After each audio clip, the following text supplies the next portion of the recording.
Jika Pandawa tidak tampak, tidak ada orang yang menggambarkannya, melukiskannya sebagai sosok yang tua, ya Sri Krishna tidak demikian ya wajar, karena perbedaan usia mereka hanya 2 tahun. Ini adalah video tentang opini, analisa, dan sudut pandang yang kemungkinan bisa sama atau bahkan jauh berbeda dari apa yang Anda pikirkan. Maka hargai perbedaan dan silahkan tulis sudut pandang Anda di kolom komentar. Sanjaya sedang ikut mendengarkan apa yang disampaikan oleh Sri Krishna kepada Arjuna, lalu disampaikan kepada Raja Dhritarashtra. Dan di lain sisi, Vyasadeva juga mendengar hal tersebut. Jadi Arjuna bukanlah satu-satunya penerima dari Bhagavad Gita itu. Oke, next di sloka 5, masih di bab 4. Dalam ayat ini dimengerti bahwa berjuta-juta tahun yang lalu pada waktu Sri Krishna menyampaikan Bhagavad Gita kepada Vivaswan atau Dewa Matahari, Arjuna juga hadir dalam peran yang lain. Nah, ini menarik penjelasan ini.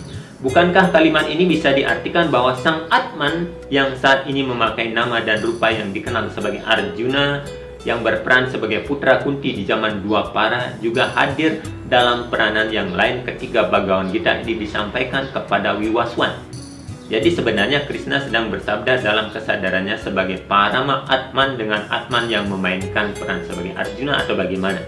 Sebagaimana diterjemahkan dalam sloka ini ya. Sri Bhagavan bersabda, "Engkau dan aku sudah dilahirkan berulang kali. Aku dapat ingat segala kelahiran itu, tetapi engkau tidak dapat ingat, wahai penakluk musuh." Mari kita simak lagi penjelasan selanjutnya. Kita juga dapat memperhatikan di sini bahwa makhluk hidup lupa pada segala sesuatu karena ia menggantikan badannya.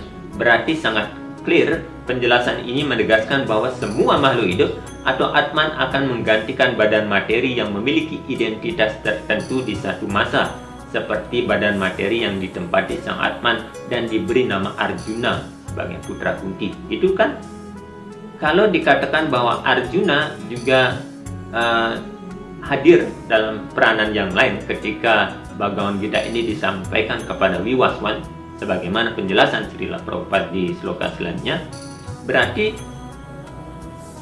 Atman atau roh yang menjiwai peran Arjuna ini kan sebenarnya sudah mengalami kelupaan juga. Dia ada dalam wujud yang lain di masa itu, di masa ketika Bhagavad Gita ini disampaikan kepada Vivaswan. Tetapi ini dikatakan bahwasanya roh tersebut sama, Krishna dan Arjuna tetap sama. Ini agak menimbulkan sedikit pertanyaan, tetapi ya mari nanti kita bahas bersama-sama. Nanti para pakar Bhagavad Gita tentu saja dengan penuh rasa hormat, saya berharap mau nimbrung dalam pembahasan ini, memberikan komentarnya sehingga kita bisa ada dialog dua arah ya. Penjelasan bab 4 sloka 6. Walaupun aku tidak dilahirkan dan badan rohaniku tidak pernah merosot, dan walaupun aku penguasa semua makhluk hidup, aku masih muncul pada setiap zaman dalam bentuk rohaniku yang asli. Dalam versi lain diterjemahkan sebagai berikut. Walaupun aku tidak terlahirkan, kekal, dan aku adalah Iswara atau Tuhan bagi semua makhluk, aku mewujudkan diriku sendiri dan menjadi ada dengan kekuatan mayaku. Big. Ada perbedaan yang sangat besar dalam terjemahan ini.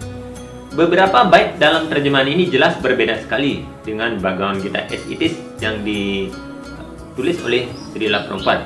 Kata Atma diterjemahkan sebagai badan rohani, sehingga tampak Krishna sedang menunjuk dirinya sebagai yang bernama dan memiliki identitas tertentu yang dikenal sebagai Sri Krishna. Sedangkan di Bhagavad Gita versi yang lain, karya siapa nih? Bapak Gede Puja, karya Bapak Nyoman Wasinara, pernyataan aku yang tidak terlahirkan, kekal dan penguasa semua makhluk jelas mengacu kepada Sang Brahman yang tidak berwujud. Sebab di bait selanjutnya dikatakan bahwa aku mewujudkan diriku melalui kekuatan mayaku. Tetapi di Bhagavad Gita as it is diterjemahkan sebagai aku masih muncul di setiap zaman dalam bentuk dan badan rohaniku yang kekal dan asli. Kita lihat ya, perbedaannya jelas sekali. ketika kata aku itu diterjemahkan sebagai aku, badan ini yang dikenal dengan nama dan rupa tertentu, muncul dalam badan rohaniku yang asli. Jadi pada waktu itu dalam statement Srila Prabhupada dikatakan bahwa badan Krishna tersebut adalah badan yang bersifat rohani. Sebab apa yang ada di Waikunta sana, apa yang ada di kerajaan sana, di alam niskala itu sama dengan apa yang ada dan kita lihat di bumi pada waktu perang.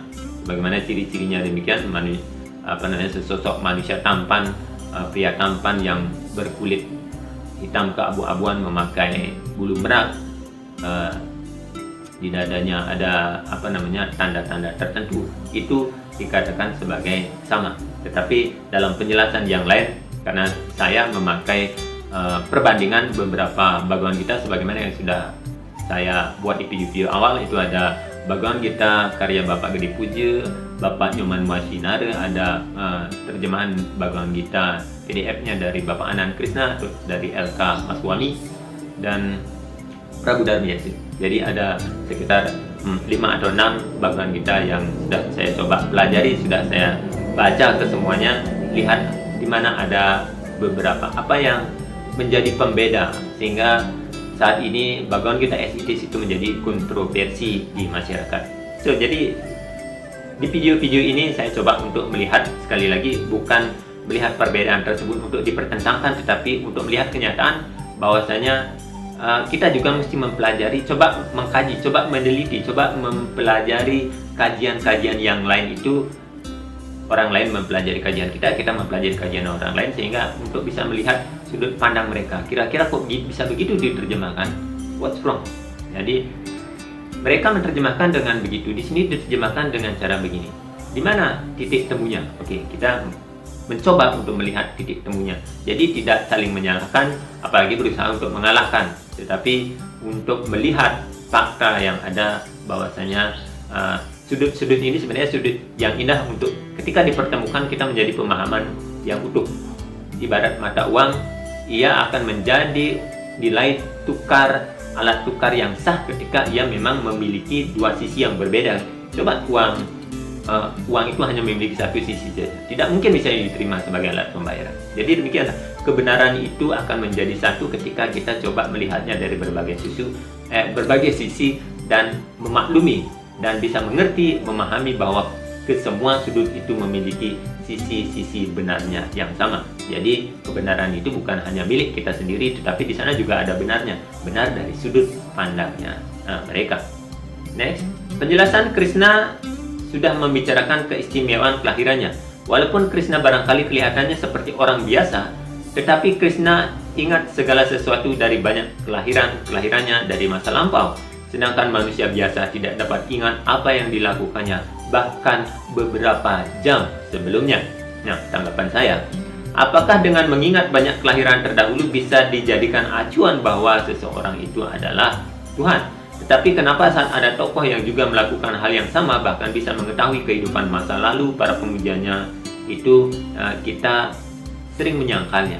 Nah, di sini ada standar ganda yang sering kita lakukan sebagai manusia. Kalau Krishna atau dalam penjelasan ini dikatakan karena ia memiliki kemampuan untuk bisa melihat masa lalu dan masa depan, itu adalah salah satu dari ciri kita bisa menyebut seseorang tersebut memiliki unsur ketuhanan, keilahian.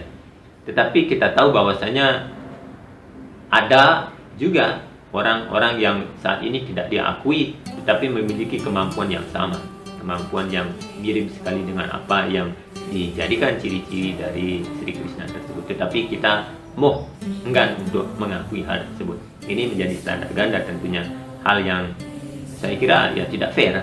Jadi mari kita coba untuk melihat fakta dan realita berdasarkan data-data yang sudah ada saja. Oke, dalam penjelasan selanjutnya, Krishna menyatakan bahwa beliau muncul dalam badannya sendiri. Krishna tidak menggantikan badannya seperti makhluk hidup biasa yang berpindah-pindah dari satu badan ke badan yang lain. Meskipun roh terikat mempunyai salah satu jenis badan dalam penjelmaannya sekarang, tetapi ia mempunyai badan yang berbeda dalam penjelmaannya yang akan datang. Di dunia material, makhluk hidup tidak mempunyai badan yang tetap. Oke, bisa dimengerti kan? Sudah jelas sekali.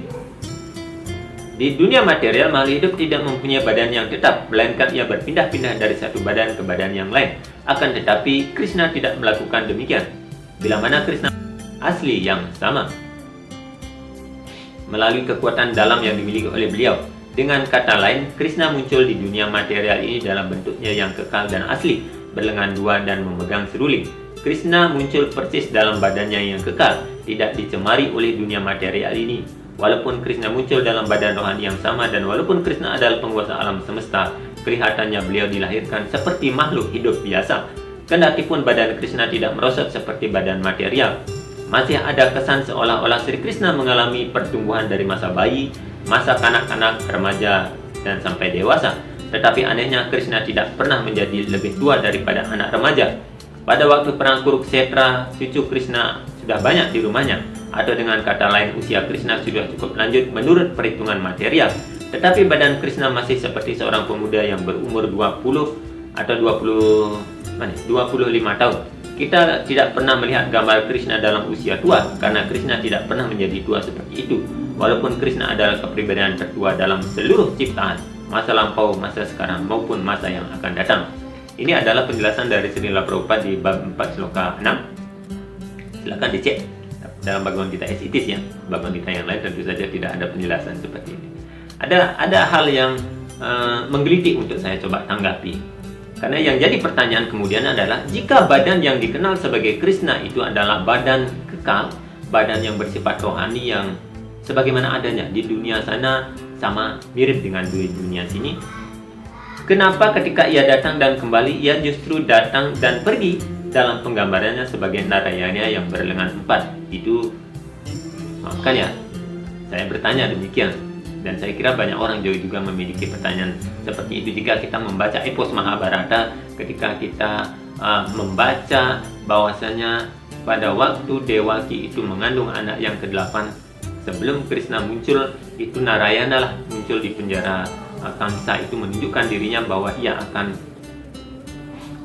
turun ke bumi sebagai Saguna Brahman, sebagai dalam wujud sebagai manusia. Dan ketika beliau Sri Krishna juga Mahasamadi, ketika kakinya dipanah oleh Kijana, kita tahu dalam cerita tersebut bahwasanya Krishna akhirnya kembali dalam wujud sebagai Narayana yang berlengan 4 dan pergi ke Vaikunta, ke atas. Itu lantas bagaimana? Akan menimbulkan pertanyaan. Katanya badan Sri Krishna itulah badan yang kekal, Satchit Ananda Wigraha, badan yang kekal penuh pengetahuan dan tidak berubah, walaupun tampak ia berubah dari masa kecil, remaja dan sampai dewasa. Tetapi faktanya pada waktu kemunculan beliau dan kepergian beliau, wujud asli yang dipakai atau yang ditunjukkan adalah wujud daripada Sri Wisnu atau Narayana. That's just the question. Hanya sebuah pertanyaan saja. Oke, tidakkah ini menunjukkan bahwa Wisnu atau Narayana adalah sumber dari Sri Krishna dan bukan Krishna sebagai sumber dari Sri Wisnu? Lantas jika dikatakan bahwa badan Krishna kekal, nyatanya ia terus berubah dari badan bayi ke badan anak-anak, kemudian ke badan remaja hingga ke badan dewasa. Badan yang dikenal sebagai Krishna itu pun memang tidak pernah digambarkan sebagai sosok tua karena ia sudah mangkat sebelumnya. Sama dengan para Pandawa yang juga tidak pernah digambarkan menua karena jarak usia mereka memang berdekatan dengan waktu kemunculan Sri Krishna. Ini jika dikatakan atau statement ini dipakai salah satu ciri untuk menguatkan bahwa Krishna adalah Tuhan yang Maha Esa, kan dikatakan bahwasanya kita tidak pernah melihat penggambaran bahwa Krishna itu sebagai orang yang tua. Ya, tentu saja. Karena pada waktu beliau dewasa, sebelum beliau menua seperti manusia itu beliau sudah mangkat.